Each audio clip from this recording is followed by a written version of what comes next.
knowledge at your doorstep. So today I am going to explain you a poem which is for class 8 student. The name of the poem is The Ant and the Cricket. I am going to explain this poem in Hindi so might you can understand it properly. So let's begin with the poem The Ant and the Cricket. So children, let's begin with the poem The Ant and the Cricket, यानी कि एक चींटी और एक झिंगुर. A fable is a story, often with animals as characters, that conveys a moral. This poem is about an ant and the cricket contains an idea of far-reaching significance, which is true as for four-legged cricket as for a two-legged one. तो ये एक fable है. Fable means एक लोक कथा है जिसमें ये और जो फेबल होता है एक ऐसी कहानी होती है जिसमें ये बताया जिसमें जो एनिमल्स होते हैं वही कैरेक्टर्स के रूप में होते हैं और ये एक सीख हमको कन्वे करते हैं यानी कि एक मॉरल हमको टीच करते हैं. द पोयम जो ये पोयम है एंड एंड द क्रिकेट, इसमें जो एक आइडिया है जो आइडिया जो हमको ये कन्वे करती है वो बहुत ही ज़रूरी है, बहुत ही इम्पोर्टेंट है. सिग्निफिकेंट मतलब इम्पोर्टेंट या ज़रूरी, ठीक है. और जो ये आइडिया हमें कन्वे करती है वो केवल 4 लेग वाले क्रिकेट यानी कि सिर्फ 4 लेग वाले झिंगुर के लिए करेक्ट नहीं है बल्कि 2 लेग वाले के लिए भी है. और यहाँ 2 लेग वाले क्रिकेट का मतलब है ह्यूमन बींग से है. Surely you have seen a cricket that has 2 leg. अब यहाँ पोएट कहते हैं कि डेफिनेटली आपने 2 लेग वाले क्रिकेट को देखा ही होगा. तो इनडायरेक्टली वो कहते हैं ह्यूमन बींग्स के लिए 2 लेग वाले cricket. So let's begin. A silly young cricket accustomed to sing through the warm sunny month of the summer and spring, he began to complain when he found that at home his cupboard was empty and winter has come. ये एक foolish यानी कि एक बहुत बेवकूफ cricket की कहानी है जो अकस्टम्ड है टू सिंग यानी कि इसकी आदत है गाना गाने की. और वो गाना कब गाता है?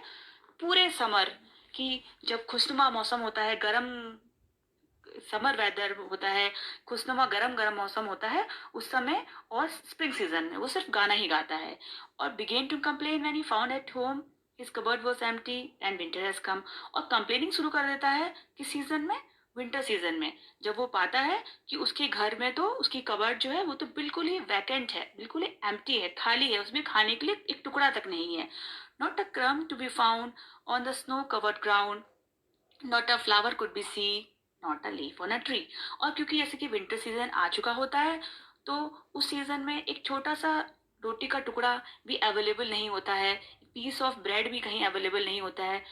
और ऑन द स्नो, और क्योंकि पूरा जो ग्राउंड होता है वो स्नो से भर चुका होता है, स्नो से कवर हो जाता है, एक छोटा फ्लावर, एक पेड़ में एक छोटी सी पत्ती भी नहीं दिखती क्योंकि वो विंटर के कारण पूरी स्नो कवर्ड हो जाती है. ओ व्हाट विल बिकम से द क्रिकेट ऑफ मी. तो उस समय क्रिकेट कहता है कि अब मेरा क्या होगा. ये वो क्वेश्चन करता है अपने आप से कि अब मेरा क्या होगा. At last by starvation and famine made bold, all dripping with wet and all trembling with cold. और अंत में जब उसको बहुत भूख लगती है, जब वो भूख से मरने लगता है, भूखमरी का शिकार हो जाता है, एंड फैमिन मतलब अकाल, अकाल की स्थिति हो जाती है. अकाल की स्थिति हो जाती है क्रिकेट के लिए, क्योंकि क्रिकेट ने पूरे समर्स में तो सिर्फ गाना गाया था, उसके पास तो खाने के लिए कुछ भी नहीं था, तो उसके पास अकाल की स्थिति हो जाती है उसके घर में. तो वो एक बोल्ड डिसीजन लेता है यानी कि कुछ हिम्मत करता है. मीट बोल्ड मतलब एक हिम्मत करना. All dripping with wet and all trembling with cold. तो वो पूरा गीले, पूरा भीगते हुए और ठंडे में कांपते हुए, away he set off to a miserly and to see if to keep him alive he could grand. और वो कहाँ चले जाता है? कंजूस चींटी के पास चले जाता है, और ये देखने के लिए कि क्या वो उसको जिंदा रखने के लिए यानी कि क्रिकेट को जिंदा रखने के लिए वो चींटी उसको कुछ देगा कि नहीं देगा. Him shelter from rain and a mouth full of green. क्या उसको वो शेल्टर प्रोवाइड करेगा? क्या उसको एक थोड़ी जगह देगा बारिश से बचने के लिए? क्या उसको वो एक मुट्ठी भर अनाज खाने को देगा? He wished only to borrow, he did repay it tomorrow. और वो ये क्रिकेट जो होता है वो ये सब चीजें सिर्फ बोरो करना चाहता है और उसको वो डेफिनेटली अगले दिन लौटा देना चाहता है. If not he must die of starvation and sorrow. अगर चीटी उसको ये सब कुछ नहीं देगा यानी कि शेल्टर और फूड नहीं देगा तो वो क्रिकेट सोचता है कि डेफिनेटली वो भूख से और दुख से मर ही जाएगा. तो आगे क्या है? Says the and to the cricket, I am your servant and friend.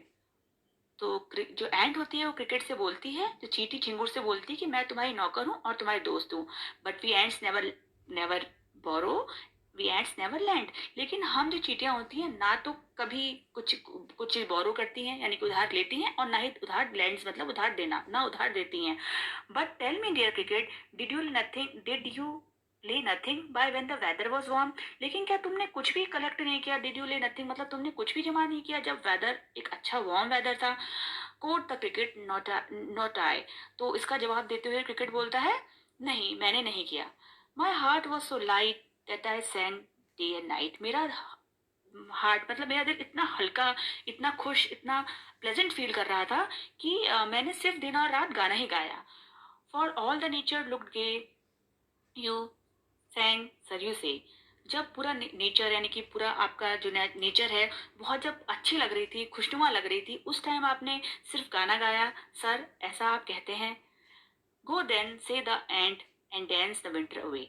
तो कहती है एंड, चीटी बोलती कि जाइए सर, अब आप जाइए और जाके पूरे इस विंटर भर आप डांस करिए। दस ending he hastily lifted the wicket and out of the door turn the poor little cricket. और इसके बाद एंडिंग मतलब इस बात को खत्म करते हुए जो चीटी होती है हेस्टिली मतलब जल्दी से विकेट को उसको उठाती है और उसको क्रिकेट को उठा के डोर से बाहर फेंक देती है और दो डोर से बाहर कर देती है, बेचारे क्रिकेट को डोर से बाहर कर देती है। फोक कॉल्स इज अ फेबल। फोक यानी कि लोग ये जो हैं वो इसको एक फेबल कहते हैं। फेबल एक लोक कथा होती है और ये माना जाता है कि लोक कथाएं ज्यादातर सही नहीं होती हैं। बट यहाँ पोएट कहते हैं कि I will warrant it true, पर मैं ये गारंटी लेता हूँ कि ये ट्रू है, ये बिल्कुल सच है। Some crickets have 4 legs and some have 2। क्योंकि कुछ क्रिकेट्स की यानी कि कुछ झिंगुर की 4 पैर होते हैं और कुछों के 2, कुछों के 2 मतलब यहाँ ह्यूमन बींग्स हैं। तो बच्चों ये जो तो ह्यूमन बीइंग को उन्होंने 2 legs वाला क्रिकेट कहा है, इसलिए कहा है क्योंकि जैसा कि इस स्टोरी में मॉरल टीच कर रही है, जैसे ये स्टोरी हमको कि जैसे क्रिकेट ने पूरे गर्मियों में सिर्फ गाना गाया और डांस किया और उसने कुछ भी नहीं किया, तो उसका उसका रिजल्ट लास्ट में उसको बहुत बहुत रिजल्ट ऐसा मिला जिस उससे उसका रिजल्ट ये मिला कि उसको लास्ट में विंटर सीजन में कुछ खाने को नहीं मिला। उसी तरह से अगर हम लोग भी ह्यूमन बीइंग भी अगर अपने प्रेजेंट में अच्छे से काम नहीं करेंगे, हार्ड वर्क नहीं करेंगे और अपना समय सिर्फ इंजॉयमेंट में ही वेस्ट करेंगे, तो फ्यूचर हमारा सिक्योर नहीं होगा।